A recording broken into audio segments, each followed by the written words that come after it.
Sir ಫೈಲ್ಗಳು ಎಷ್ಟಿದೆ, ಯಾವ್ಯಾವ ಪಕ್ಷದಿದೆ, ಇದು ನಮ್ಮ ರಾಜ್ಯಪಾಲರ ಹತ್ರ, ಮಾನ್ಯ ರಾಜ್ಯಪಾಲರ ಹತ್ರ ಎಷ್ಟು ಫೈಲ್ ಇದೆ, ಯಾರ್ಯಾರ ಫೈಲ್ ಇದೆ ಅದನ್ನ ತಿಳ್ಕೊಳ್ಳೋಣ ಅಂತ. ಬರೀ ಸಿದ್ದರಾಮಯ್ಯವ್ರದ್ದು ಒಂದೇನಾ ಫೈಲ್ ಇರೋದು?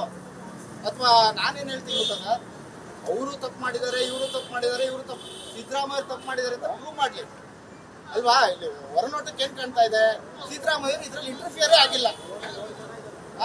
ಇವರು ಈಸಿಯಾಗಿ ಕೇಸ್ ಕೊಡ್ತಾರೆ ಅಂದ್ರೆ ಏನ್ ದ್ವೇಷ, ಏನಿದು ಕಾರಣ ಅಂತ ಕೇಳಕ್ಕೆ ನಾನೊಬ್ಬ ಜನಸಾಮಾನ್ಯನಾಗಿ ರಾಜ್ಯಪಾಲರನ್ನ ಭೇಟಿಯಾಗಕ್ಕೆ ಬಂದಿದ್ದೀನಿ. ಅವ್ನು ಯಾರೋ ಅವನು ರೋಲ್ ಕಾಲ್ನ ಒಳಗ್ ಬಿಡ್ತಾರೆ, ಅವ್ನಿಗೆ ರಾಜ ಮರ್ಯಾದೆ ಕೊಡ್ತಾರೆ. ನಾವು ಮಾಮೂಲಿ ಒಂದು ನ್ಯಾಯ ಕೇಳಕ್ ಬಂದವ್ರು ನಮ್ಮನ್ನ ಬಿಡ್ತಿಲ್ಲ. ಪೊಲೀಸರು ಒಳ್ಳೆ ಕಡ್ರ ತರ ಇರ್ತಾರಲ್ಲ, ನಮ್ಮನ್ನ ಕಡ್ರ ನಾವು ನಮ್ಮಲ್ಲಿ ಯಾವ್ದಾದ್ರು ಇದಿದೆಯಾ, ಬ್ಲಾಕ್ ಮೇಲ್ ಇದೆಯಾ, ಚೆಕ್ ಮಾಡಿಸ್ಬಿಟ್ಟು ಆಮೇಲೆ ಒಳಗ್ ಬಿಡ್ಲಿ. ನಾವು ಇವತ್ತು ಇಲ್ಲೇ ಧರಣಿ ಕೂರ್ತೀವಿ ಸರ್, 24 ಗಂಟೆ ಇಲ್ಲೇ ಇರೋದಾಗ್ಲಿ, ರಾಜ್ಯಪಾಲರನ್ನ ಭೇಟಿ ಆಗ್ಬೇಕು. ಸಿದ್ದರಾಮಯ್ಯ ಅವ್ರ ಮೇಲೆ ಏನಕ್ಕೆ ಈ ಕ್ರಮ ಕೈಗೊಳ್ಳಿ ಅಂತ ಹೇಳಿದಾರೆ ಅದನ್ನ ತಿಳ್ಕೋಬೇಕು.